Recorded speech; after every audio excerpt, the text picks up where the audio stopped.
అధ్యాయం, నెహెమ్యా గ్రంథము 8వ అధ్యాయము.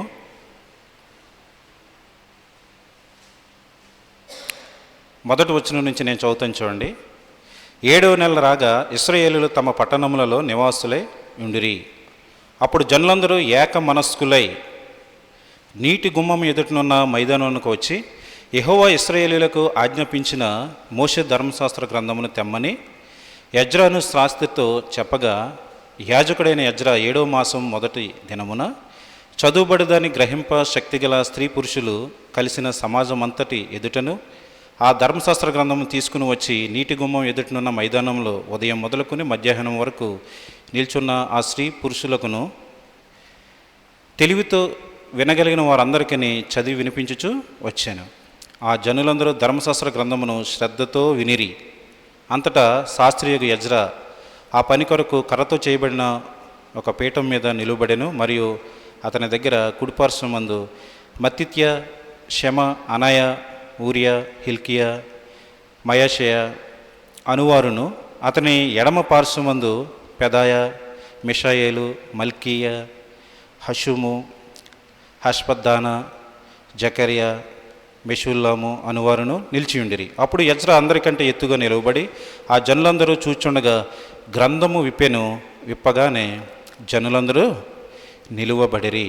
యజ్రా మహాదేవుడైన యెహోవాను స్తుతింపగా జనులందరూ తమ చేతులెత్తి ఆమేన్ ఆమేన్ అని పలుకుచు నేలకు ముఖములు వంచుకొని యెహోవాకు నమస్కరించిరి. జనులు ఇలాగూ నిలుబడి ఉండగా యెషూవ, బాని, షెరబ్య, యామీను, అక్కూబు, షబత్తై, హోదియా, మయాషయ, కెలీటా, అజర్యా, యోజాబాదు, హనాను, పెలాయాలును, లేవీయులను ధర్మశాస్త్రం యొక్క తాత్పర్యమును తెలియజెప్పిరి.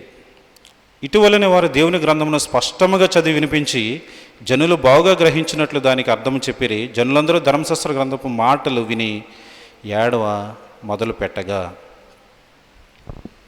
అధికారి అయినటువంటి నెహమ్యాయు, యాజకుడును, శాస్త్రీయునకు యజ్రాయను జనులకు బోధించు లేవీయులను, మీరు దుఃఖపడవద్దు, ఏడవద్దు, ఈ దినము మీ దేవుడైన యెహోవాకు ప్రతిష్ఠిత దినమని జనులతో చెప్పిరి. ఈ వాక్యభావం ఎందుకు ఇలా కొంచెం సమయం పట్టిన చదువుతున్నాం అంటే, వాక్యాన్ని క్రమబద్ధంగా చదివినప్పుడు, వివరణాత్మకంగా చదివినప్పుడు మనకు అర్థమవుతుంది. దాన్ని ఎక్స్పోజిటరీ ప్రీచింగ్ అంటారు. అంటే వాక్య లేఖనాలు ఏముందో అది ఎత్తి చెప్పడం, విపులంగా వివరించడం. ఇక్కడ నెహమ్యా యొక్క చరిత్ర మీరు చూసినప్పుడు అర్థమవుతుంది. ఎలా చూస్తున్నారా? గ్రంథాలు చదువుదాం, ఇంటికి వెళ్ళిన తర్వాత ఒకసారి చదువుకోండి. యజ్రా, నెహమ్యా ఈ పుస్తకాలు ఎప్పుడు రాయబడ్డాయి అంటే యోధా వాళ్ళు బబులోను చెరకు వెళ్ళిన తర్వాత కోరేషు రాజు ద్వారా మరలా రిటర్న్ వచ్చిన తర్వాత రాయబడినటువంటి పుస్తకాలు ఇవి. సో ఇలాగ వచ్చినప్పుడు ఈ 3 విడతలుగా వీళ్ళు ఏ విధంగా అయితే బబులోను చెరకు వెళుతూ వచ్చారో అదేవిధంగా 3 విడతలుగా రిటర్న్ అవుతూ వచ్చారు. మొదటి రిటర్న్ అయినప్పుడు జెరుబ్బాబెల్ నాయకత్వంలో మందిరం కట్టబడుతూ వచ్చింది. రెండోసారి చూసినప్పుడు యజ్రా నాయకత్వంలో ఆత్మీయంగా కట్టబడుతూ వచ్చారు జనులు. మూడవది చూస్తే నెహమ్యా టైంలో 3వ గుంపుగా వచ్చారు. వాళ్ళు పడిపోయినటువంటి గోడల్ని కట్టారు. ఇది అర్థం అవ్వకుండా పుస్తకాలు చదివితే మనకేమీ ఉపయోగమో ఉండదు. బ్యాక్గ్రౌండ్ తెలియాలి, ఏ సందర్భంలో ఏ టైంలో రాయబడితే వచ్చిందో. ఇప్పుడు మాస్టర్ చదివించినటువంటి హగ్గై గ్రంథం ఏ టైంలో రాయబడింది తెలుసా? ఈ టైంలో రాయబడినటువంటి బుక్కే అది. జకరియా బుక్ ఈ టైంలో రాయబడినటువంటి బుక్కే. ఎందుకంటే జెరుబ్బాబెలు పునాది వేయగానే మందిరం కట్టడం 20 సంవత్సరాలు ఆగిపోతూ వచ్చింది. ఎందుకు 20 సంవత్సరాలు ఆగిపోయిందంటే అక్కడ వ్యతిరేకత భావం వచ్చినప్పుడు వీళ్ళు కూడా మందిరం కట్టేటువంటి పని నుంచి నిష్క్రమిస్తూ వచ్చారు. అందుకే మీరు చూడండి, హగ్గై గ్రంథం మీకు ఒకసారి చూడండి. జకరియా, హగ్గై గ్రంథాల్లో రాయబడినటువంటి మాటలు చూస్తే మనకు అర్థమవుతుంది సందర్భం. హగ్గై గ్రంథము 1వ అధ్యాయము 2వ వచనం. హగ్గై గ్రంథము 1వ అధ్యాయము 2వ వచనం. సమయం ఇంకా రాలేదు, యెహోవా మందిరమును కట్టించుటకు సమయం ఇంకా రాలేదని ఈ జనులు చెప్పుచున్నారే అన్నాడు. అదేవిధంగా జకరియా గ్రంథానికి రండి. జకరియా గ్రంథము 4వ అధ్యాయం 9వ వచనం చూస్తే జెరుబ్బాబెలు చేతులు ఈ మందిరపు పునాది వేసి ఉన్నవి, అతని చేతులు ముగించును అన్నాడు. అతని చేతులు ఏం చేస్తాయంట?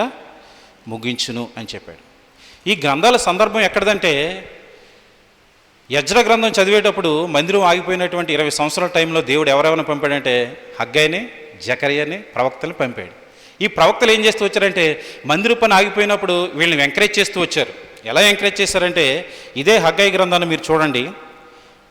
హగ్గై గ్రంథము మొదటి అధ్యాయము 13వ వచనం చూస్తే బి పార్ట్ చూడండి. బి పార్ట్, నేను మీకు తోడుగా ఉన్నాను, ఇదే యెహోవా వాక్కు. మరలా 2వ అధ్యాయం 4వ వచనము బి పార్ట్ కిందకు వచ్చేస్తే, ప్రధాన యాజకుడకు యెహోజాదాకు కుమారుడు అయిన యెహోషువ, ధైర్యం తెచ్చుకోము, దేశంలో ఉన్న సమస్త జనులారా ధైర్యం తెచ్చుకొని పని జరిగించుడి, నేను మీకు తోడుగా ఉన్నాను అంటున్నాడు. సో దేవుడు తోడుగా ఉన్నాను అని ప్రవక్తల ద్వారా చెప్పిస్తూ ఆ పని ఆగిపోయినప్పుడు ఏం చేశాడంటే ముందుకు తీసుకురావాలనుకుంటూ వచ్చాడు. ఓకే, బ్యాక్గ్రౌండ్ మీకు అర్థమవుతూ వచ్చింది కదా. సో ఏ సందర్భంలో రాయబడితే వచ్చిందో అది మనం గమనించినప్పుడు మీరు చూడండి, మొదటి గుంపు వచ్చిన తర్వాత 58 సంవత్సరాల తర్వాత రెండో గుంపు వచ్చింది. ఎవరిది? యజ్రా గుంపు. ఈ యజ్రా గుంపు వచ్చిన తర్వాత నెహెమ్యా ఎప్పుడు వచ్చాడంటే 13 సంవత్సరాల తర్వాత వచ్చాడు. ఈ గ్యాప్ కూడా మనకు అర్థం కావాలి. ఎప్పుడైతే వీళ్ళకి అర్థమవుతూ వస్తుందో బైబిల్ సందర్భానుసారంగా చదువుతాం. సందర్భానుసారంగా ఎప్పుడైతే అర్థమవుతూ ఉంటుందో అర్థవంతంగా ఉంటుంది. ఇప్పుడు మీకు ఈ బ్యాక్గ్రౌండ్ తెలియకుండా హగ్గై గ్రంథానికి డైరెక్ట్గా వెళ్ళిపోయారు అనుకోండి, ఏమర్థం అవుద్ది? దేవుడు తోడుగున్నాను అంటున్నాడు ఏంటి, మందిరం పని జరిగించమంటున్నాడు ఏంటి, ఏ మందిరం? డౌట్ వస్తుంది. కాబట్టి బుక్ స్టడీ అనేది క్రైస్తవులుగా మనకి చాలా ఇంపార్టెంట్.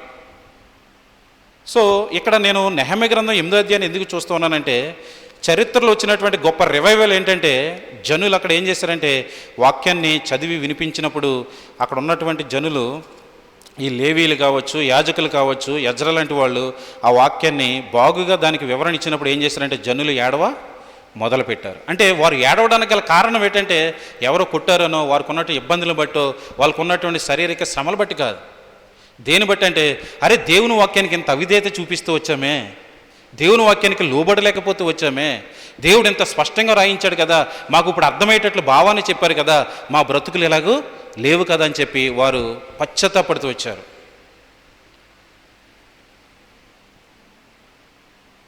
అందుకే మనకి చూడాలి, దేవుని గురించినటువంటి వాక్యం లేకపోతే పశ్చాత్తాపం అనేది మనం ఏం చేస్తుందంటే రక్షణార్థమైనటువంటి మారు మనసుకి దారితీస్తుంది.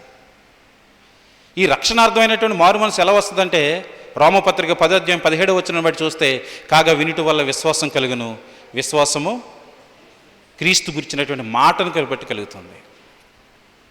సో అందుకే మీరు చూడండి, చరిత్ర అంతట్లో మీరు చూడండి, వాక్యం ద్వారానే రివైవల్స్ వస్తాయి. మీరు ఆచారంగా ఎన్ని ప్రార్థనలు పెట్టుకోండి రావు. ఈ వాక్య సత్యం ఏం చేస్తుందంటే నీ హృదయంలో ఉన్నటువంటి పాపాన్ని బహిర్గతం చేస్తూ ఉంటుంది. అది ఆ వాక్యం నిన్ను సంధించినప్పుడు ఏమవుతుందంటే నీకున్నటువంటి తప్పుని ఒప్పుకుంటాం. అందుకే మీరు చూడండి, నెహెమ్యా గ్రంథము, ఇదే నెహెమ్యా గ్రంథము 8వ అధ్యాయం చదివాం కదా, 9వ అధ్యాయము మొదటి వచనం 2వ వచనం చూడండి. 9వ అధ్యాయం 2వ వచనము రిజల్ట్ ఏమొచ్చింది? ఇశ్రాయేలీయులు అన్యజనులందరిలో నుండి ప్రత్యేకింపబడిన వారు నిలువబడి తమ పితరుల పాపములను ఒప్పుకొనిరి. ఇదేంటి, ఇంతవరకు ఎప్పుడు ఒప్పుకోలేనటువంటి వారు ఈ వాక్య భావం అర్థమయ్యేటట్లు వివరించగానే ఎందుకు తమ పాపాన్ని ఒప్పుకున్నారు, తమ పితరుల పాపాన్ని ఒప్పుకున్నారంటే వారు చేసిన తప్పు దేవుని వాక్యం ద్వారా వెల్లడి అవుతూ వచ్చింది. కాబట్టి దేవుని వాక్యం చదవనండి, నేను చాలా ఆత్మీయంగా ఎదుగుతున్నానంటే అది అబద్ధం. దేవుని వాక్యం సంఘంలో సరైన విధానంలో బోధించబడకపోతే ఆధ్యాత్మికమైనటువంటి రివైవల్ రాదు. ఇది అనేక సందర్భాల్లో రాయబడుతూ వచ్చింది. రక్షణ విషయంలో దేవుని వాక్యం ఎంత గొప్ప కార్యం చేసిందంటే, ఇంకా మనకు బెస్ట్ ఎగ్జాంపుల్ చెప్పాలంటే అపోస్తలుల కార్యాల గ్రంథం 8వ అధ్యాయంలో ఫిలిప్పుని దేవుడు పంపుతాడు. ఎక్కడికి చెప్పండి? ఐథియోపియా అయినటువంటి నపుంసకుడు. చూడండి ఒకసారి అపోస్తలుల కార్యాల గ్రంథము 8వ అధ్యాయం. అపోస్తలుల కార్యాల గ్రంథము 8వ అధ్యాయంలో 27 నుంచి చదువుతాను చూడండి. 27 నుంచి. అప్పుడు ఐథియోపియాలో రాణి అయిన కందాకే క్రింద మంత్రి అయి ఆమె యొక్క ధనాగారం అంతటి మీదనున్న ఐథియోపియుడైన నపుంసకుడు ఆరాధించుటకు యెరూషలేమునకు వచ్చియుండెను. అతడు తిరిగి వెళ్ళుచు తన రథం మీద కూర్చుండి ప్రవక్త అయిన యెషయా గ్రంథము చదువుచుండెను. ఏం చదువుతున్నాడు ఈయన? జర్నీలు ఏం చదువుతున్నాడంటే దేవుని వాక్యాన్ని చదువుతున్నాడు, ఏదో నవల కాదు. ఈ రోజుల్లో చాలామంది క్రైస్తవులు కూడా ప్రయాణాలు చేసేటప్పుడు న్యూస్ పేపర్ సంథింగ్ ఏదైనా సరే లోకవార్తలు చూడడానికి కానీ, ఫోన్ని ఎక్కువగా లోకరీతిగా వచ్చే షార్ట్స్ కానీ, యూట్యూబ్లో కానీ, ఫేస్బుక్లో కానీ వచ్చి చూడడానికి ఇష్టపడతారు. ఇతడు యెరూషలేము వెళ్ళాడు, ఆరాధించడానికి వెళ్ళాడు దేవుణ్ణి. రిటర్న్ అయ్యేటప్పుడు ఏం చేస్తూ ఉన్నాడంటే యెషయా గ్రంథాన్ని ధ్యానిస్తున్నాడు. దేవుని వాక్యం ఏం చేద్దామని చెప్పి మనం నెహెమ్యా గ్రంథం 8వ అధ్యాయాన్ని బట్టి చూస్తే రివైవల్ తీసుకొస్తుంది, వారి పాపాన్ని బహిర్గతం చేస్తుంది, వారు పశ్చాత్తాపడేట్లు చేస్తుంది, దేవుని వైపు మల్లుకునేటట్లు చేస్తుందని చెప్పాం. ఎందుకంటే దేవుని వాక్యానికి అంత ప్రభావం ఉంది. కాబట్టి ఇక్కడ చూసినప్పుడు ఫిలిప్పుని దేవుడు ప్రేరేపించాడు. ఎందుకంటే తన రక్షణ విషయంలో దేవుడు కార్యం చేయాలని ముందుగానే నిర్ణయించినటువంటి దేవుడు తన గ్రంథం చదవడం ఎవరు తెలుసు అంటే దేవునికి తెలుసు. వివరించేటువంటి ఫిలిప్ ఎక్కడ ఉంటే వేరే చోట ఉన్నాడు. ఫిలిప్పుని ఆత్మ ద్వారా ఏం చేశాడంటే దేవుడు వెళ్ళి కలుసుకోమని చెప్పాడు. తాను వెళ్ళినప్పుడు 20వ వచనం చూస్తే, అప్పుడు ఆత్మ ఫిలిప్పుతో నీవు ఆ రథము దగ్గరకు పోయి దాన్ని కలుసుకోమని చెప్పాను. ఫిలిప్పు దగ్గరకు పరిగెత్తుకుని పోయి అతడు ప్రవక్త అయిన యెషయా గ్రంథము చదువుచుండగా విని నీవు చదువునది గ్రహించుచున్నావని అడుగుగా. ఎందుకంటే దేవుడు ఎందుకు పంపాడు? ఒక ప్లేస్లో ఉన్నాడు, ఒక ఆయన రథం మీద ఉన్నాడు, యెషయా గ్రంథం చదువుతున్నాడు, అతనికి అర్థం కావట్లేదు. అతను మారుమనసు పొందంటే దాని భావము తెలియాలి. అందుకే నెహెమ్యా గ్రంథానికి వచ్చినప్పుడు అర్థము బాగుగా వివరించారు వాళ్ళు. అర్థం లేనటువంటి వివరణ వ్యర్థం అన్నాడు ఒక ఆయన. ఏమన్నాడు? అర్థం లేనటువంటి వివరణ వ్యర్థం అన్నాడు. కాబట్టి జనులు బాగుగా ఉన్నప్పుడు వారు గ్రహించేటట్లుగా వాక్యాన్ని తేటతెలంగా వారికి అర్థమయ్యే రీతిలో ఎప్పుడైతే వివరణాత్మకంగా చెబుతామో హృదయాలు ఏమవుతాయి అంటే దేవుని వైపు తిరుగుతాయి, పశ్చాత్తాపడతారు, పాపాలను ఒప్పుకుంటారు. ఇది వాక్య సత్యం. ఇక్కడికి వచ్చేటప్పటికి తను గ్రహించట్లేదు. అప్పుడు అతడు ఏమన్నాడంటే చూడండి 31వ వచనంలో చూస్తే, అతడు ఎవడైనాను నాకు త్రోవ చూపుకుంటే ఎలాగూ గ్రహింపగలగనని చెప్పాడు. ఎవడైనా నాకు త్రోవ చూపాలి.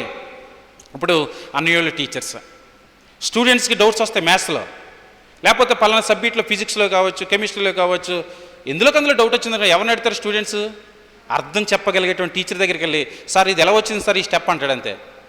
దేర్ ఫోర్ అని చెప్పేయకూడదు. ఏం చెప్తాడంటే అక్కడ ఉన్నటువంటి మ్యాథమెటికల్గా ఉన్నటువంటి ఫార్ములా వేసి, లేకపోతే ఏ విధంగా సొల్యూషన్ ఇవ్వాలో సంథింగ్ దాన్ని ఎక్స్ అనుకోవడమో, లేకపోతే దానికి ఉన్నటువంటి విధి విధానాలు చెప్పి త్రోవ చూపుతారు. త్రోవ ఎప్పుడైతే చూపుతారో ఏమవుతుందంటే దాన్ని బాగుగా గ్రహిస్తాడు. అలాగే దేవుని వాక్యం విషయంలోకి వచ్చేటప్పటికి నువ్వు చదువుచున్న గ్రహించుచున్నావంటే తను ఏమన్నాడంటే ఎవడైనా నాకు త్రోవ చూపుకుంటే నేను ఎలాగూ గ్రహింపగలనని చెప్పాడు.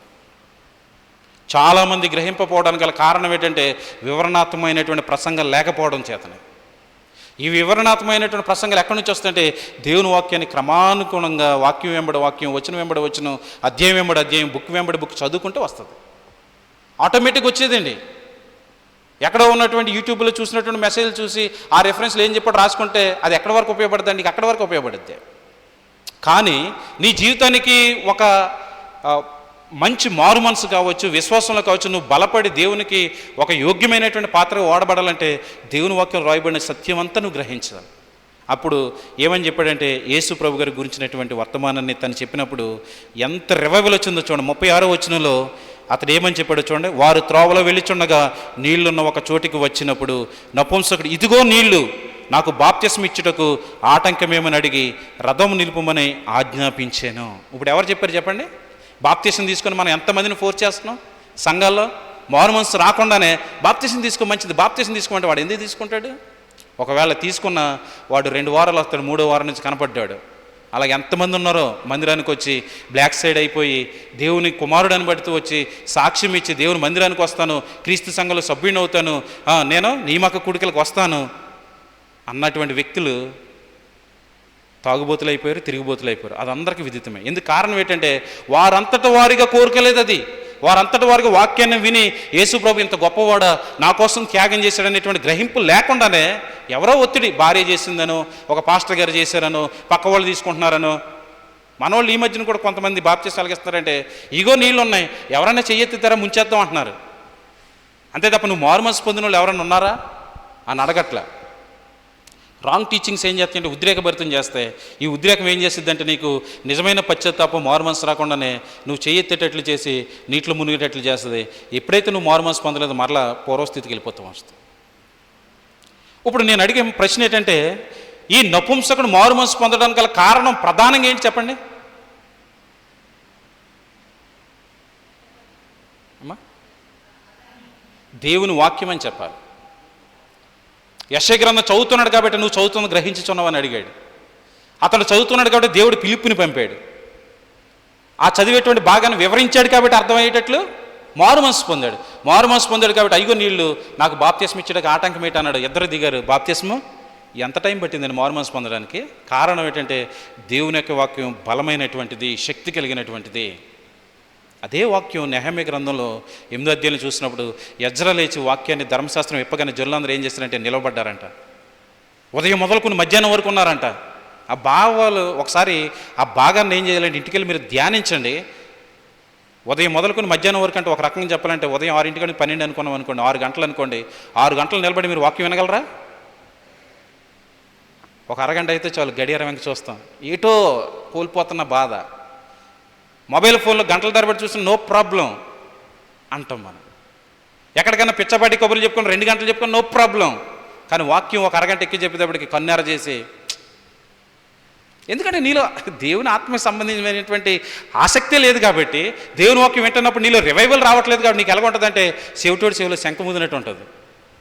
కానీ నిజంగా వాక్యం చేత సంధించబడిన వ్యక్తులకు ఎలా ఉంటుందంటే అది బలమైనటువంటి శక్తి కార్యం చేస్తూ ఉంటుంది. ఓహో, వాక్యంలో ఎంత నిగూఢమైనటువంటి సంగతులు ఉన్నాయా, నేను ఇదివరకు తెలుసుకోలేదు దేవా, నువ్వు నాకు నీ దాసుని ద్వారా తెలియజేస్తున్నావు, నీ వాక్యం ద్వారా నాకు వినిపింపజేస్తున్నావు, నీకు వందనాలు అని చెప్పి ఏం చేస్తారంటే వాక్యాన్ని ప్రేమతో స్వీకరిస్తారు.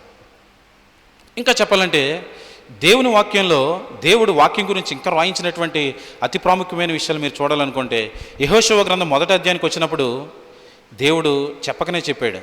వాక్యం గురించి ఎంత చక్కగా చెప్పాడంటే, మోషే చనిపోయిన తర్వాత యెహోషువతో దేవుడు చెబుతూ 7వ వచనం, 1వ అధ్యాయం 7వ వచనం నుంచి, అయితే నీవు నిబ్బరం కలిగి జాగ్రత్త పడి బహుధైర్యంగా ఉండి నా సేవకుడైన మోషే నీకు ఆజ్ఞాపించిన ధర్మశాస్త్రం అంతటి చొప్పున చేయవలెను. నీవు నడుచు ప్రతి మార్గమున చక్కగా ప్రవర్తించినట్లు నీవు దాని నుండి కుడికి కానీ ఎడమకు కానీ తొలగకూడదు. ఈ ధర్మశాస్త్ర గ్రంథము నీవు బోధింపక తప్పిపోకూడదు. దానిలో రాయబడిన వాటన్నిటి ప్రకారం చేయుటకు నీవు జాగ్రత్త పడినట్లు దివారాత్రం దాన్ని ధ్యానించిన యెడల నీ మార్గమును వర్ధిల్ల చేసుకుని చక్కగా ప్రవర్తించదు. నేను నీకు ఆజ్ఞ ఇచ్చి ఉన్నాను కదా, నిబ్బరం కలిగి ధైర్యంగా ఉండుము, దిగులు పడకము, జడియకుము, నీవు నడుచు మార్గమంతా నీ దేవుడైన యెహోవా నీకు తోడై ఉండను. దీన్ని చాలామంది ఏం చేస్తున్నారంటే వాగ్దాన రూపంలో చేసుకున్నప్పుడు నీ దేవుడైన యెహోవా నీకు తోడై ఉన్నాడు, నీవు నడుచు మార్గమంతా నీకు తోడై ఉన్నాడు అని పెడతారు. అసలు నువ్వు మార్గంలో నీకు తోడై ఉండడం మొదట నువ్వు చేయవలసిన పని ఏంటి? ధర్మశాస్త్ర గ్రంథం ప్రకారం నడుచుకోవాలి, దాన్ని బోధింపడం విషయంలో తప్పిపోకూడదు, కుడుగు కానీ ఎడగ కానీ తొలగకూడదు. అసలు దేవుడు ఇచ్చినటువంటి ప్రాముఖ్యమైనటువంటి వదిలేసి ఆ కింద ఉన్నటువంటి వచ్చిన నీ దేవుడైన యెహోవా నీకు తోడై ఉన్నాడు. ఎందుకు ఉంటాడు తోడు? నాకు అర్థం కాదు.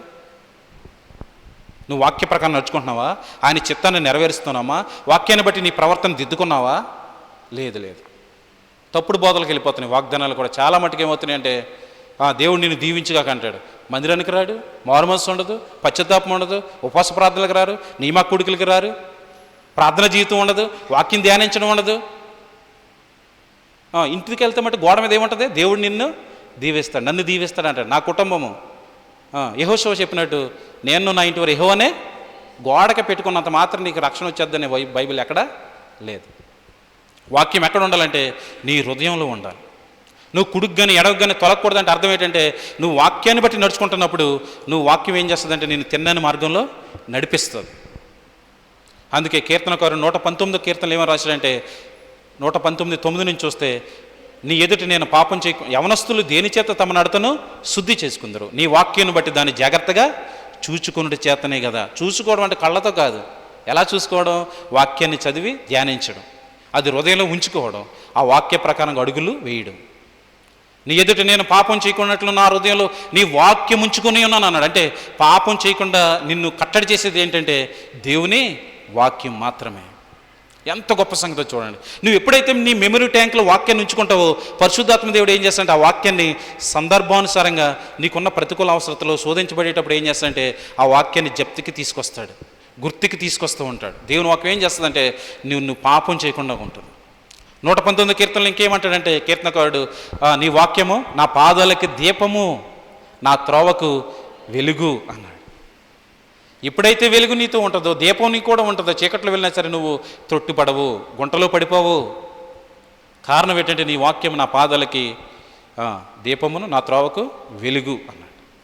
ఇంకేమన్నాడంటే ఇదే నా బాధల్లో నెమ్మది కలుగు చేస్తుంది. నీకు నెమ్మది ఎక్కడ వస్తుందంటే ఇతరుల దగ్గరికి వెళ్ళి నీ బాధలు చెప్పుకుంటే రాదు. ఎక్కడ వస్తుందంటే దేవుని వాక్యం ధ్యానిస్తున్నప్పుడే నీకేమొస్తుందంటే నెమ్మది వస్తుంది, ఆదరణ వస్తుంది. దేవుడు నిన్ను తన వాగ్దానాల చేత ఏం చేస్తాడంటే నిన్ను బలపరుస్తూ ఉంటాడు. ఇక్కడ హగ్గై జకర్యాలు చూసినప్పుడు ఏం చేస్తాడంటే దేవుడు మీకు తోడై ఉన్నాడు, పని జరిగించండి, మందిరాన్ని కట్టండి అని ఏ విధంగా అయితే చెబుతూ వచ్చారు, అదేవిధంగా దేవుని వాక్యం నీ శ్రమలో కూడా ఏం చేస్తాడంటే నీకు నేను తోడై ఉంటానని చెప్తూ వస్తాడు. ఇంకా చూడండి, దేవుని వాక్యం ఎంత గొప్పదో తెలియాలంటే ద్వితీయోపదేశ కాండంలో చూస్తే ఏ రాజు అయినా సరే ఎలా పరిపాలించాలో తెలియాలంటే అతనికి ధర్మశాస్త్ర యొక్క ప్రతి ఉండాలంటే చెప్పాడు. ఒక రాజుని ఎన్నుకోవాలంటే ఆ రాజు ఏమి చేయకూడదు అర్హతలు ఇచ్చినటువంటి అధ్యాయం ఏంటంటే ద్వితీయోపదేశ కాండము 17వ అధ్యాయం 14 నుంచి 22 వరకు చూస్తే 7 కండిషన్స్ ఇస్తాడు అక్కడ. ద్వితీయోపదేశ కాండము 17వ అధ్యాయము 14 నుంచి 22లో అందులో ఒకానొక కండిషన్ ఏంటంటే అర్హత ఏంటంటే రాజు ఏం కలిగి ఉండాలంటే ఏం కలిగి ఉండాలి, ధర్మశాస్త్రం యొక్క ప్రతి కలిగి ఉండాలి. చూడండి ఒకసారి ద్వితీయోపదేశ కాండం 17వ అధ్యాయము 18వ వచనం.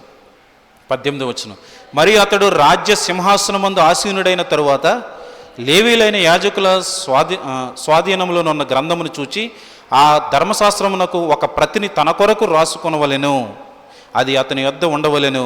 తన రాజ్యమందు తానును తన కుమారులను ఇశ్రాయేలు మధ్యను దీర్ఘాయుష్వంతులొకటకై తాను తన సహోదరుల మీద గర్వించి ఈ ధర్మమును విడిచిపెట్టి కుడికి కానీ ఎడమకు కానీ తాను తొలగక ఇండినట్లు తన దేవుడైన యెహోవాకు భయపడి ఈ ధర్మశాస్త్ర వాక్యములన్నిటినీ ఈ కట్టడలను అనుసరించి నడువ నేర్చుకున్నట్టుకు అతడు తాను బ్రతుకు దినములట్టును ఆ గ్రంథమును చదువుచుండవలని. గ్రంథాన్ని ఎవరెవరు చదవాలి? రాజులే చదవాలన్నాడు దేవుడు. ఈ రాజులు ఎప్పుడైతే చదువుతారో అక్కడికి వచ్చేటప్పుడు అన్ని స్త్రీలు పెళ్లి చేసుకో చాలా కండిషన్స్ ఉంటాయి. కానీ అట్లు మీరారు కాబట్టి చాలామంది పాపం చేస్తూ వచ్చారు. ఈ ధర్మశాస్త్రం ఎందుకు చదవాలంటే నీ రాజ్యంలో ఉన్నటువంటి ప్రజలు నువ్వు ఎలా చూడాలి, ఎలా పరిపాలించాలో తెలియాలంటే మరలా నీకు దిక్కేటంటే దేవుని వాక్యమే. ఒక వ్యక్తి మారుమనసు పొందాలన్నా, తన పాపం విషయంలో పశ్చాత్తాపడాలన్నా, దేవుని యొద్దకు రావాలన్నా సరే, దేవుని యొక్క సత్యాన్ని తెలుసుకోవాలన్నా, ఒక రాజ్యాన్ని పరిపాలించాలన్నా సరే ఏంటి కారణం చెప్పండి? దేవుని యొక్క వాక్యమే. నేనేమంటానంటే నువ్వు రాజ్యం పరిపాలించడం రాజు స్థానం లేవు, నీ కుటుంబాన్ని నడిపించడానికి ఒక యజమాని స్థానంలో ఉన్నావు. నీకేం కావాలి చెప్పండి? ఇప్పుడు దేవుని వాక్యం కావాలండి. ఒక కుటుంబాన్ని నడిపించాలంటే నీకు దేవుని వాక్యం కావాలి. భార్యని ఎలా ప్రేమించాలో, భర్తకి ఎలా లోబడాలో, పిల్లల తల్లిదండ్రులు ఇద్దరికి ఎలా లోబడాలో ధర్మశాస్త్ర గ్రంథంలో దేవుని వాక్యంలో రాయబడుతూ వచ్చింది. ఎఫెసీ పత్రిక 5వ అధ్యాయంలో ఉంటుంది కదా, 6వ అధ్యాయంలో మొదటి వచనం, పిల్లలారా మీ తల్లిదండ్రులకు లోబడి ఉండుడి, ఇది ధర్మమే అన్నాడు. అది వాగ్దానంతో కూడినటువంటి ఆజ్ఞలో మొదటిది అని రాశాడు. వాగ్దానం ఉంది అందులో. కాబట్టి మీరు ఆలోచించండి, ఒక రాజు రాజ్యాన్ని పరిపాలించాలంటే ధర్మశాస్త్ర ప్రతి కావాలి. ఎందుకంటే దేవుడు ఎలా పరిపాలించడం కోసం. అప్పుడు ఆ రాజ్యంలో ఉన్న ప్రజలందరూ క్షేమంగా ఉంటారు. 70 సంవత్సరాలు బబులోను చెరలో ఉన్నటువంటి యోధా ప్రజలు దేవుని ఆరాధించడం విషయంలో కానీ, పర్ణశాలల పండుగ విషయంలో కానీ వారు ఆచరించకుండా, దేవుని వాక్యాన్ని గ్రహించకుండా వారు అక్కడికి వెళ్ళిన తర్వాత వారు ఆ బందీగృహంలో ఉంటున్నప్పుడు దేవుడు ఎంత నమ్మదగిన వాడంటే వారితో పాటు దానియేలు లాంటి భక్తులను కూడా ఉంచాడు. ఆ 70 సంవత్సరాలు గతించిన తర్వాత 9వ అధ్యాయం దానియేలు గ్రంథంలో దానియేలు ఏం చేశాడంటే ఇర్మియా ద్వారా రాయబడినటువంటి గ్రంథాన్ని తీసుకెళ్ళి చదివాడు. 70 సంవత్సరాలు పూర్తయినాయని గ్రహించాడు. మరలా 70 సంవత్సరాలు పూర్తయినాయి అని తెలియాలంటే ఏది కారణం అవుతూ వచ్చింది? దేవుని గ్రంథమే, ఇర్మియా గ్రంథం ఆధారమవుతూ వచ్చింది. అందుకే ప్రార్థన చేయగలిగాడు. ఆ 70 సంవత్సరాల్లో గతించిపోయిందని ఇర్మియా రాసినటువంటి గ్రంథాన్ని కూడా పట్టుకెళ్ళాడు. కాబట్టి ప్రభువా మమ్మల్ని ఇక్కడ నుంచి తీసుకెళ్తున్నాను కదా 70 సంవత్సరాల తర్వాత, మమ్మల్ని తీసుకెళ్ళి ప్రభువా, మేము పాపం చేసాం, మోషే ద్వారా నువ్వు ఇచ్చినటువంటి ధర్మశాస్త్రం మేము నెరవేర్చాలి, మాకు సిగ్గే తగి ఉన్నది, మేము నా పితరులను పాపం చేసి ఉన్నాం, నువ్వు ఇచ్చినటువంటి ఆ యొక్క వాగ్దానాన్ని బట్టి మరలా మమ్మల్ని వెనక్కి తీసుకెళ్ళి ప్రార్థన చేయగలిగాడు. దేన్ని బట్టి? దేవుని వాక్యాన్ని బట్టి. నీ జీవితంలో, నీ నడవడికలో, నీ ప్రవర్తనలో దేవుని వాక్యాన్ని ఆధారం చేసుకుంటే నీ ప్రవర్తన చాలా బాగా ఉంటుంది. అదే మనుషులు పెట్టినటువంటి పద్ధతుల్ని దైవోపదేశాలు అనుకుని పాటించేస్తున్నారు అనుకోండి, దేవుడే చెప్పాడు, ఈ మనుషులు పెదవులతో నన్ను ఆరాధించుతున్నారు కానీ వారి హృదయం నాకు దూరంగా ఉన్నదని చెప్పాడు. మనుషులు పెట్టినటువంటి పద్ధతులే దైవోపదేశాలుగా పాటించేస్తున్నారు కానీ నా ఆజ్ఞల్ని, నా కట్టడల్ని వారు పాటించట్లేదని చెప్పాడు. ముఖస్థుతి కోసమో, ఎదుటి వాళ్ళని కొంచెం మభ్యపెట్టడం కోసమో ఏదో భక్తిపరుల కింద చాటించేసుకుంటూ ఉంటాం. అది తప్పు. నీలో ఉన్నటువంటి రియాలిటీ ఎవరో తెలుస్తుందంటే హృదయాంతరంగాలను పరిశోధించే దేవునికి తెలుస్తుంది. కాబట్టి మీరు ఇంకా చూస్తే రివైవల్ వచ్చినటువంటి ప్లేసెస్ చూడండి. మరొక భాగాన్ని నేను చూపిస్తాను చూడండి. రాజుల 2వ గ్రంథము 22వ అధ్యాయానికి రండి. నేను చెప్పేటువంటి భాగం అంతా కూడా వాక్యం గురించి కాబట్టి వాక్యం ద్వారా, ధర్మశాస్త్ర గ్రంథం ద్వారా రివైవల్స్ వచ్చినటువంటి భాగాలను గుర్తు చేస్తూ ఉన్నాను. ముగించేస్తాను, కంగారేం పడవసరం లేదు. 2వ రాజుల గ్రంథము 22వ అధ్యాయము, 2వ రాజుల గ్రంథము 22వ అధ్యాయము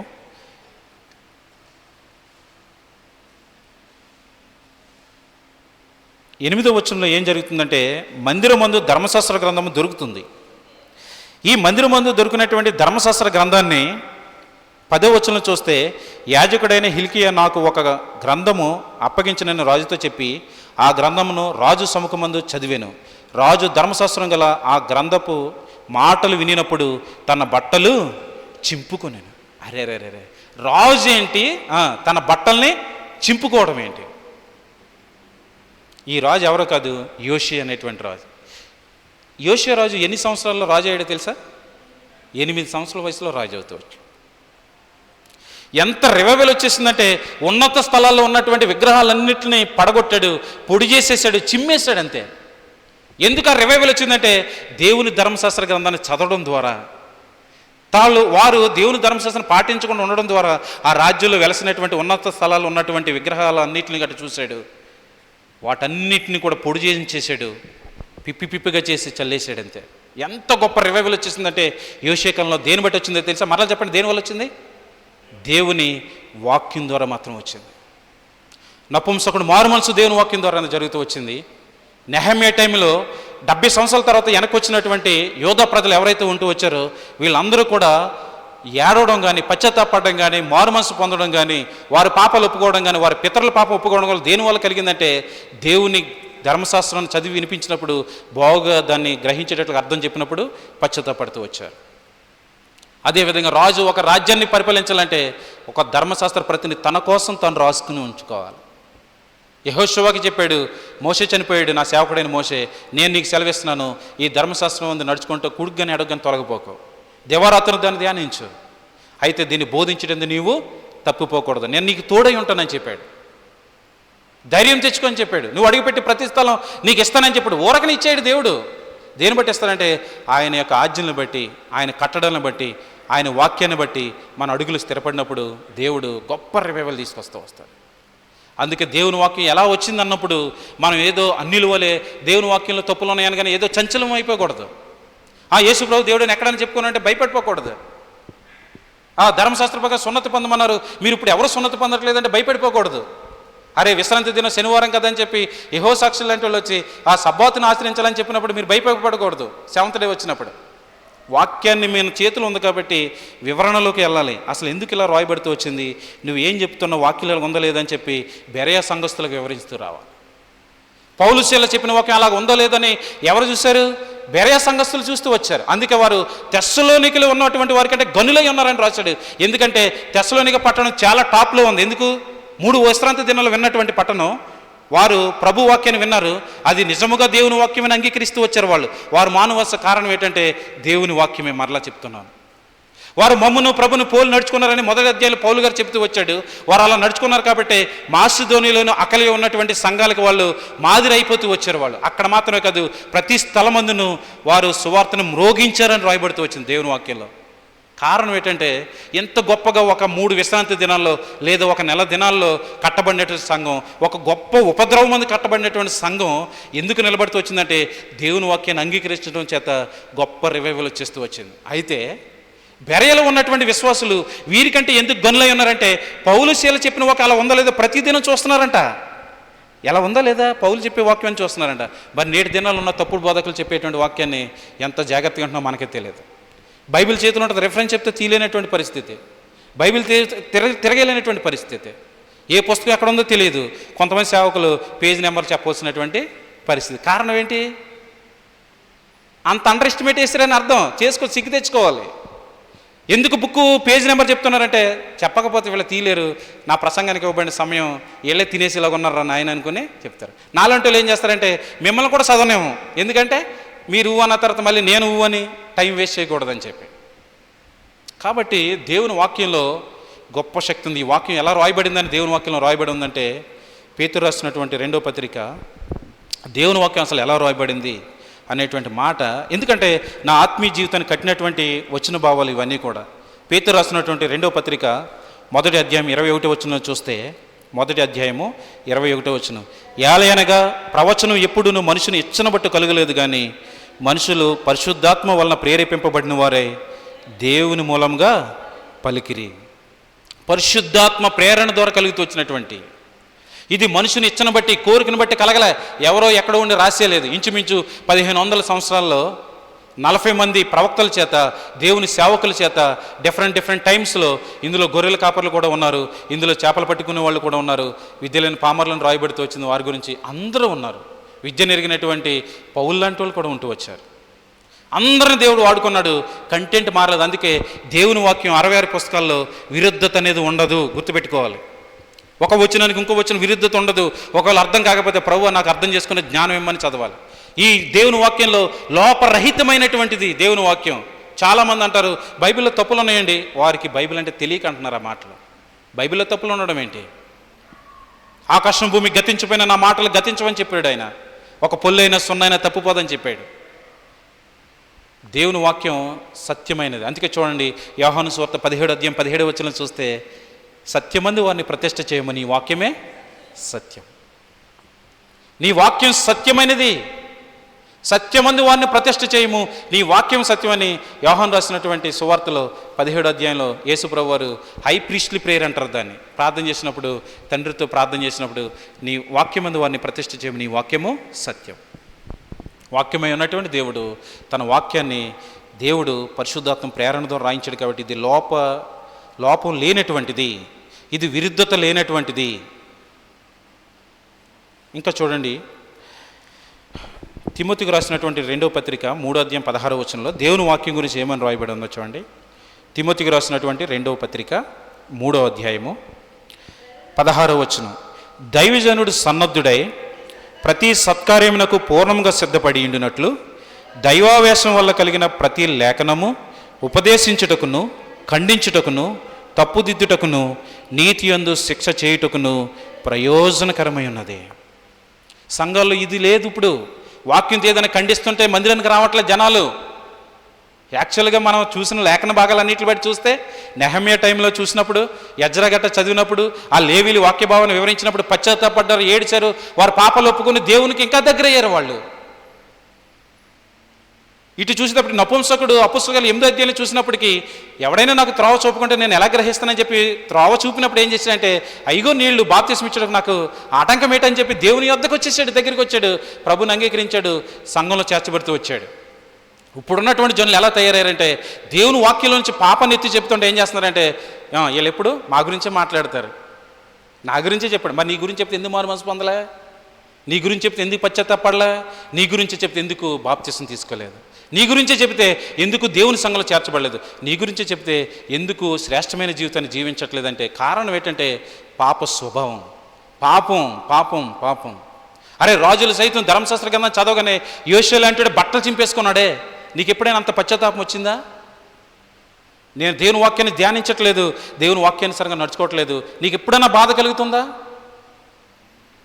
దేవుడు దైవజనుడు సన్నద్ధుడై ప్రతి సత్కార్యానికంటే అర్థం ఏంటంటే, ప్రతీది కూడా ఏదైతే దైవజనుడు చేస్తున్నాడో ప్రతి దాంట్లో కూడా, ఈ పనికి కదా ఆ పనికి కదా, ప్రతి సత్కార్యానికి పూర్ణంగా సిద్ధపడి ఉండాలి. వాక్యాన్ని ఖండించడానికి, తప్పుదిద్దడానికి, నీతి యందు శిక్ష చేయడానికి ప్రయోజనకరమైనటువంటిది దేవుని వాక్యం. ఇది సంఘాల్లో ఉంటున్నప్పుడు ఏమవుతుందంటే, విశ్వాసులు బలపడతారు, సరి చేసుకుంటారు, మారు మనసు పొందుతారు, పశ్చాత్తాపడతారు, దేవుని వైపుకి తిరుగుతారు. నేను ముగించేస్తాను ఒక 2 విషయాలు చెప్పి. చూడండి, నెహెమ్యా గ్రంథం 8వ అధ్యాయంలో కొంచెం అర్థం కానటువంటి విషయాలు నేను ధ్యానించక మునుపు నాకు కొంచెం అర్థం కాలే. అప్పుడు నేనేం చేశానంటే కొన్ని స్టడీ బైబిల్స్ని పెట్టుకొని దాని యొక్క భావాలను చూసాను. అది నేను కొంచెం మీకు చెప్పేసి ముగించేస్తాను. చూడండి, నెహెమ్యా గ్రంథము 8వ అధ్యాయము, నెహెమ్యా గ్రంథం 8వ అధ్యాయము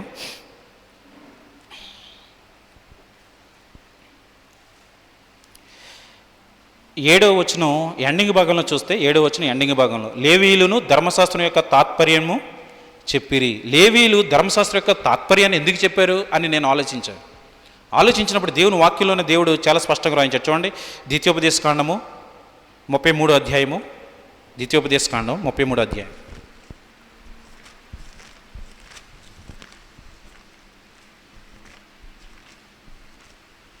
ద్వితీయోపదేశకాండము 33వ అధ్యాయము 8వ వచనం చూస్తే, 8వ వచనం లేవీని గూర్చి ఇట్లా నేను అన్నాడు. లేవీని గురించి ఇట్లా నేను అన్న మాట చూడండి. 10వ వచనానికి వస్తే, వారు యాకోబునకు నీ విధులను, ఇశ్రాయేలునకు నీ ధర్మశాస్త్రమును నేర్పుదురు. అంటే ధర్మశాస్త్రం నేర్పేటువంటి ఆ భాగ్యం ఎవరికి ఉంది? లేవీలకు ఉంది. కాబట్టి వీళ్ళు వాక్యాన్ని బాగుగా వివరిస్తున్నారు. ఇంకా చూడండి, 2వ దినవృత్తాంతాల గ్రంథము 17వ అధ్యాయానికి రండి.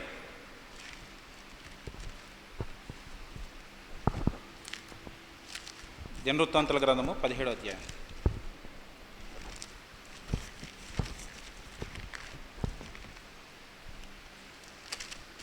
రెండవ దినవృత్తాంతాల గ్రంథము 17వ అధ్యాయము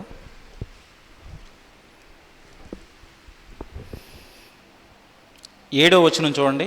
7వ వచనం, తన ఏలుబడి యందు 3వ సంవత్సరమున యోధ పట్టణముల జనులకు ధర్మశాస్త్రమును బోధించుటకై అన్నాడు. తర్వాత 8వ వచనం ఎండింగ్ భాగంలో చూస్తే, లేవీయులను యాజకులైన ఎలీషామాను యెహోరామును పంపెను. ఎందుకు? వారు యెహోవా ధర్మశాస్త్ర గ్రంథమును చేతపుచ్చుకొని యోధ వారి మధ్య ప్రకటన చేయొచ్చు, యోధ పట్టణములన్నిటను సంచరించచ్చు జనులకు బోధించిరి. లేవీలు ఏం చేసేవారంటే యెహోవా ధర్మశాస్త్రాన్ని బోధించేవారు, నేర్పేటువంటి వారు. కాబట్టి వీరు నేర్పించినట్లుగా చూసాం.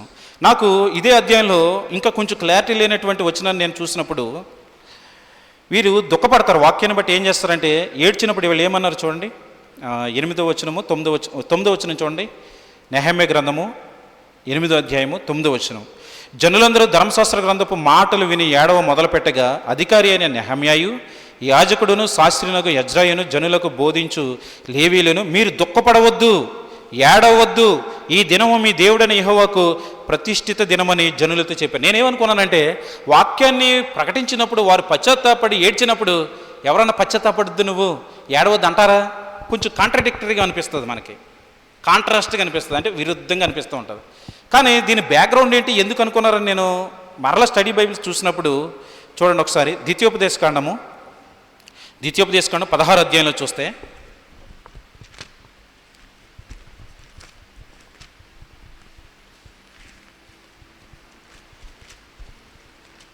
ద్వితీయోపదేశకాండం 16వ అధ్యాయము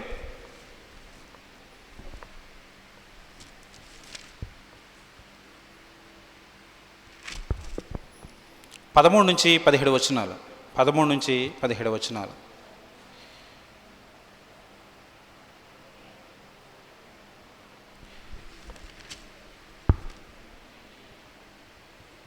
చదవండి ఒకసారి.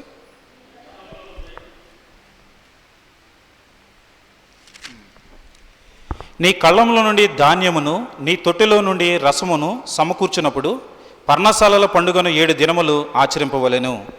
ఈ పండుగలో నీవును, నీ కుమారుడును, నీ కుమార్తెయును, నీ దాసుడును, నీ దాసియును, నీ గ్రామంలోనున్న లేవీయులను, పరదేశులను, తల్లిదండ్రులు లేనివారును, విధవరాండ్రును సంతోషింపవలెను. నీ దేవుడైన యెహోవా నీ రాబడి అంతటిలోను, నీ చేతి పనులన్నిటిలోనూ నిన్ను ఆశీర్వదించును గనుక యెహోవా ఏర్పరచుకొను స్థలమును నీ దేవుడైన యెహోవాకు 7 దినములు పండుగ చేయవలెను. నీవు నిశ్చయంగా సంతోషింపవలెను. ఏటికి 3 మారులు, అనగా పొంగని రొట్టెల పండుగలోను, వారముల పండుగలోను, పర్ణశాలల పండుగలో నీ దేవుడైన యెహోవా ఏర్పరచుకొను స్థలమున నీ మగవారందరూ ఆయన సన్నిధిని కనబడవలెను. అంటే ఇక్కడ ఏమంటున్నాడంటే ఈ పర్ణశాలల పండుగ చేసేటప్పుడు సంతోషించాలి అని చెప్పబడుతూ వచ్చింది. అందుకే ఇక్కడికి ఈ జనులందరూ కూడా చూసినప్పుడు 14 వచనంలో చూస్తే, నెహెమ్యా గ్రంథం 8వ అధ్యాయం 14 వచనం చూస్తే పర్ణశాలల పండుగ గురించి రాయబడి ఉంటుంది. 7వ మాసపు ఉత్సవకాలం మందు ఇశ్రాయేలు పర్ణశాలలో నివాసం చేయవలనని రాయబడి ఉండుట కనుగొన్నారు వాళ్ళు. అయితే పర్ణశాల పండుగ చేసేటప్పుడు ఎలా ఉండమన్నాడు దేవుడు? సంతోషించమన్నాడు. అందుకే నెహెమ్యా గ్రంథంలో మీరు చూస్తే 10వ వచనం 8వ అధ్యాయం 10వ వచనం చూస్తే, యెహోవా యందు ఆనందించడం వల్ల మీరు బలమొందెదరు అన్నాడు అనమాట. దేవుడు సంతోషించమన్న టైంలో దుఃఖపడకూడదు అనేటువంటి భావన వారు తెలియజేస్తూ వచ్చారు వాక్యాన్ని బట్టి. ఎందుకంటే వారికి లేవీలకి శాస్త్రి అనేటువంటి వీరికి యజ్రా లాంటి వారికి దేవుని వాక్యం బాగా తెలుసు కాబట్టి ఇది మీరు దుఃఖపరుచుకునేటువంటి దినము కాదు, మీరు సంతోషించాలి. మీరు ఆనందించడం వల్ల, యెహోవా యందు ఆనందించడం వల్ల మీరు బలం పొందుతారు. కాబట్టి దేవుని వాక్యం ఇలా చెప్పుకుంటూ వెళ్తుంటే ఎన్నో కార్యాలు చూస్తాం. అందుకే దేవుని వాక్యాన్ని ధ్యానించడం ఎన్ని ఉపయోగాలు ఉన్నాయి చెప్పండి. పాపం చేయకుండా ఉండాలంటే దేవుని వాక్యం కావాలి. ఒక రాజ్యాన్ని పరిపాలించాలంటే దేవుని వాక్యం కావాలి. ఒకవేళ రాజ్యాలన్నీ కూడా ఏదో అలాగా రివైవల్ లేకుండా, సవిచారం లేకుండా చప్పగెళ్ళిపోతున్నాయి అనుకోండి, దేవుని వాక్యం చదవగానే గొప్ప రివైవల్ వచ్చింది. యోషే కాలంలో బట్టలు చింపేసుకున్నాడు. ఇంకా చెప్పాలంటే చెర నుంచి బయటకు వచ్చిన తర్వాత 70 సంవత్సరాల తర్వాత జనుల్లో రివైవల్ రావడానికి కూడా కారణం ఏంటంటే దేవుని వాక్యం చదివి బాగుగా గ్రహించేట్లు అర్థం చెప్పగా గొప్ప రివైవల్ వచ్చింది. వారు పాపాన్ని ఒప్పుకున్నారు, వారి పిత్తల పాపాన్ని కూడా ఒప్పుకుంటూ వచ్చారు. ఇంకా చెప్పాలంటే నపుంసకుడు యెషయా గ్రంథాన్ని ధ్యానిస్తున్నప్పుడు, చదువుతున్నప్పుడు అర్థం చేసుకోకపోతే ఫిలిప్పి వెళ్ళి నువ్వు చదువుతున్న గ్రహించుచున్నావంటే ఎవడైనా నాకు త్రోవ చూపుకుంటే నేను ఎలాగూ గ్రహింపగలను అన్నప్పుడు వాక్యంలో నుంచి గొర్రె కత్తిరించువని ఎదుట మౌనంగా ఉన్నట్లు అన్న భావన తీసుకుని యేసుప్రభు యొక్క మరణం గురించి, సిలువ త్యాగం గురించి, ఆయన పునరుద్ధానం గురించి గట్రా చెప్పినప్పుడు తను మారు మనసు పొంది ఇవిగో నీళ్లు బాప్తిస్మ ఇచ్చుటకు ఆటంకం ఏంటని చెప్పి గొప్ప రివైవల్ రావడం మనం చూస్తాం. అందుకే దేవుని వాక్యాన్ని ఏం చేయాలంటే చదవాలి, ధ్యానించాలి, పాపం చేయకుండా ఉండడానికి మన హృదయంలో ఉంచుకోవాలి. యెహోషువ కూడా అదే చెబుతూ వచ్చాడు. అంతెందుకు ద్వితీయోపదేశకాండం 6వ అధ్యాయం మనం ప్రతిసారి చదువుతాం. నువ్వు నించున్నప్పుడు, లేచినప్పుడు, కూర్చున్నప్పుడు, పండుకున్నప్పుడు, త్రోవను వెళ్ళినప్పుడు మీ పిల్లల గట్ట బోధించమని చెప్పాడు, వివరించమని చెప్పాడు. ఏం చెప్పాడంటే కూర్చున్నప్పుడు, నించున్నప్పుడు, త్రోవలో వెళ్ళినప్పుడు, పండుకున్నప్పుడు, లేచినప్పుడు ఈ అన్ని భావాల్లో చూస్తే దేవుని వాక్యాన్నే ముచ్చరించమన్నాడు దేవుడు. ఎందుకంటే దేవుని వాక్యమే మన బిడ్డల యొక్క ప్రవర్తన, మన కుటుంబాలని, మన మందిరాల్ని, మన సంఘాలని కట్టడానికి, ఒక దైవజనుడు కరెక్ట్ చేయడానికి కూడా కారణం ఏంటంటే దేవుని యొక్క వాక్యమే కారణమవుతుంది. దేవుడు ఇచ్చినటువంటి వాక్యాన్ని మనం ఎంత శ్రద్ధగా ధ్యానిస్తున్నామో ఆలోచించాలి. వాక్యం ధ్యానించడానికి ఎంత సమయం కేటాయిస్తున్నామో ఆలోచించాలి. సందర్భానుసారంగా చదువుతున్నామో లేదో చూడాలి. బుక్ స్టడీ చేస్తున్నామో లేదో చూడాలి. బ్యాక్గ్రౌండ్ చూసి చదువుతున్నామో లేదో చూడాలి. అంటే మనకు ఇవ్వబడినటువంటి బైబిల్ ఉన్నటువంటి గ్రంథాలు క్రానలాజికల్ ఆర్డర్లో రాయబడలేదు. అంటే అర్థం ఏంటంటే కాలక్రమేణ వరుస క్రమంలో రాయబడలేదు. అర్థం చేసుకోవాలి. మరి అర్థం కావాలంటే ఏం చేయాలంటే కొంతమంది దైవజనులు రాసినటువంటి కొన్ని కామెంటరీస్ ఉంటాయి, కొన్ని స్టడీ బైబిల్స్ ఉంటాయి, టూల్స్ ఉంటాయి, కొంత టీచింగ్ అవసరం, నేర్చుకోవాలి. ఎవరైతే సత్యమైనటువంటి బోధ చేస్తూ ఉన్నారో, హితబోధ ఎవరైతే చేస్తున్నారో చూసుకుని అటువంటి సేవకుల వాక్యాలు వినడం, మన ప్రవర్తన దిద్దుకోవడం, ప్రతిదినం కూడా వాక్యంతో మనం నింపబడుతున్నప్పుడు ఏమవుతుందంటే కొలస్సీ పత్రిక 3వ అధ్యాయం 16వ వచనంలో చెప్పినట్టు ప్రతి విషయాన్ని బట్టి కూడా జ్ఞానం చేత ఏం చేయమనంటే క్రీస్తు వాక్యం మీలో సమృద్ధిగా నివసింపజేయడం అని చెప్పాడు. క్రీస్తు వాక్యం సమృద్ధిగా నివసింపజేసినప్పుడు ఏమర్థమవుతుందంటే మనం ఎలా ప్రవర్తించాలో, ఎలా నడుచుకోవాలో, దేవుని ఎలా సంతోషపెట్టాలో మన అందరికీ బాగుగా అర్థమవుతుంది. ఆ వాక్యమే తెస్సలోనికే సంఘం మారుమనసు పొందడానికి, రక్షించబడడానికి, దేవుని కోసం అనేక కార్యాలు చేయడానికి చూస్తాం. దేవుని వాక్యాన్ని గొప్పగా చూసినటువంటి వారిని బెరయా సంఘస్థులు అని చెప్పి వారు గనులై ఉన్నారని దేవుడే చెప్పినట్టు చూస్తాం. ప్రభువైన యేసుక్రీస్తు వారు కూడా వాక్యాన్ని హైలైట్ చేశాడు. నిన్ను మోచిన గర్భంను, నీవు కుడిచిన స్థానంలో నువ్వు ధన్యములైనవి అని చెప్పినప్పుడు అవును కానీ దేవుని వాక్యం విని దాని ప్రకారం జరిగించేవాడు మరీ ధన్యులని చెప్పాడు. మరీ ధన్యులని చెప్పాడు. నీ వాక్యమే సత్యం అని చెప్పాడు. దేవుడు అట్టి కృప మన సంఘానికి అనుగ్రహించిన గాక. ఆమేన్.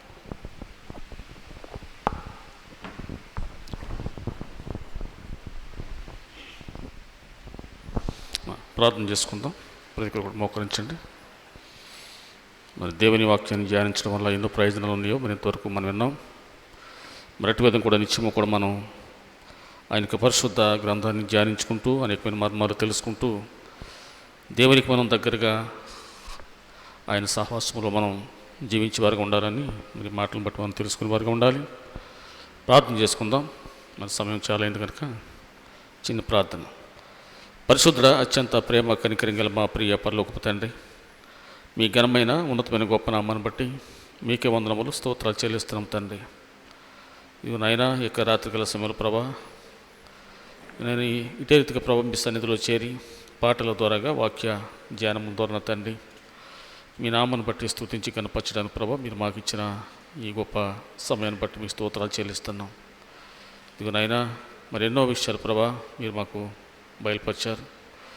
నాయన ప్రభా నా తండ్రి మీ యొక్క పరిశుద్ధ గ్రంథంలో ప్రభా ఎన్నో ఆత్మీయ సత్యాలు ప్రభా మేము గ్రహింపలేని ఎన్నో గొప్ప విషయాలు నా తండ్రి మీ గ్రంథంలో ప్రభా నా తండ్రి మీరు రాయించారు నాయన.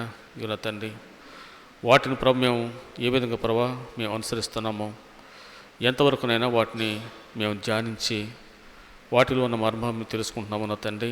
ఇదిగోనైనా మాకు మేము నా తండ్రి ఇదిగో పరీక్షించుకొని ప్రభా నా తండ్రి ఇదిగో మీకు ఇవ్వాల్సిన సమయాన్ని మీకు ఇచ్చిట్లో ప్రభా మీ వాక్యాన్ని ధ్యానించట్లో, మీ వాక్యాన్ని ప్రభా అనుసరించట్లో, మీ వాక్య ప్రకారం జీవించట్లో ఇవి నా తండ్రి ఎవరికి వారి నా తండ్రి ఒక ప్రత్యేకమైన ఆలోచన శక్తి కలిగి నేను ప్రభా మీ సన్నిధిలో ప్రభా నా తండ్రి ఇదిగో నేను మీకు ఇష్టమైన బిడ్డలుగా జీవించడానికి ప్రతి ఒక్కరిని ప్రభా మీరు పురుగొల్పి బలపరచమని ప్రార్థిస్తున్నాం తండ్రి. నైనా ప్రభా మరి సాతాను సంబంధమైన లోకంలో మేము జీవిస్తున్నాం.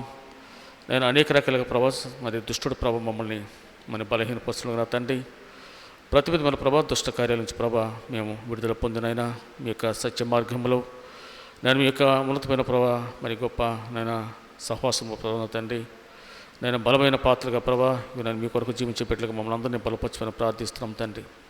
ఇవన్నీ విన్న మాటలు బట్టి ప్రేమ ప్రార్థిస్తున్నాం తండ్రి. విన్న మాటలు ప్రభావ ప్రతి ఒక్క హృదయాల్లో నీరు కట్టి పలింపు చేయమని ప్రార్థిస్తున్నాం తండ్రి.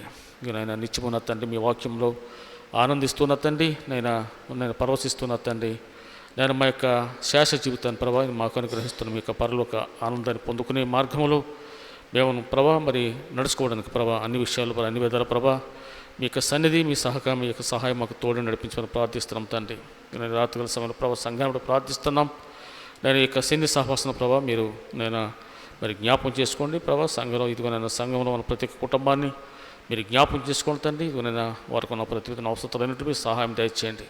గొప్ప దేవ మీకు వందనములు స్తోత్రాలు తండ్రి. ఇదిగో నేను చేరి వచ్చిన బిడ్డలందరూ కూడా ప్రార్థిస్తున్నాం. ప్రతి ఒక్కరు కూడా ప్రభావ మీరు జ్ఞాపకం చేసుకోండి. ఇదిగో నేను వారికి ఉన్న ప్రతి విధమైన అవసరాలన్నింటిలో మీ సహాయం దయచేయండి. ఆరోగ్యాల విషయంలో ప్రభావ మీ మంచి ఆరోగ్యాలు అనుగ్రహించండి నా తండ్రి. ప్రభావ ఎవరెవరు ఏ పని చేస్తున్నప్పటికీ నా తండ్రి వారు చేస్తున్న ప్రతి పనులు మీ సహాయం దయచేయని ప్రార్థిస్తున్నాం తండ్రి. చదువుతున్న బిడ్డలు ఉన్న ప్రభావ మరి జ్ఞాపం చేసుకోండి. మరి పరీక్షలకు సిద్ధపరచడం నా తండ్రి. నేను 10వ తరగతి ఇంటర్ పరీక్షలు రాస్తున్న బిడ్డలను ప్రభావ మీరు జ్ఞాపం చేసుకోండి. నేను వారికి కావాల్సిన ప్రభావ మంచి జ్ఞానము జ్ఞాపశక్తి అనుగ్రహించి నేను ప్రభావ ఇది మంచిగా ప్రభావ ఇక పరీక్షలు రాయడానికి ప్రభావ మీ సహాయం దయచేయని ప్రార్థిస్తున్నాం తండ్రి. దూర ప్రాంతంలో ఉన్న బిడ్డలను జ్ఞాపకం చేసుకోండి. వారు ఉన్న ప్రతి స్థలాల్లో మీ యొక్క పరిశుద్ధ దేవదూతను ప్రభావ నిత్యము తోడుగా నడిపించమని ప్రార్థిస్తున్నాం తండ్రి. ఇంతవరకు నేను ఈ సన్నిధిలో ప్రవృత్తి రీతిక ప్రభావ మీ నామాన్ని బట్టి ప్రభావ నా తండ్రి స్తుతించుకుని ఆరాధించుకునే భాగ్యం మాకు దయచేస్తారు తండ్రి. మీ చిత్తమైతే మీకు ఇష్టమైతే నా తండ్రి రేపు ఏ కాల సమయంలో మరొకసారి మీ సన్నిధిలో చేరి ఇట్టి రీతిక ప్రభావ మీకు పరిశుద్ధమైన ఉన్నతమైన నామాన్ని స్తుతించుకునే భాగ్యం నాకు మాకు అందరికీ దయచేయమని మా ప్రభువును ప్రియరక్షకుడైన యేసయ్య శ్రేష్టమైన నామాన్ని బట్టి స్తుతించి ప్రార్థించి వేడుకుంటున్నాం మా ప్రియ పరలోకపు తండ్రి. ఆమేన్.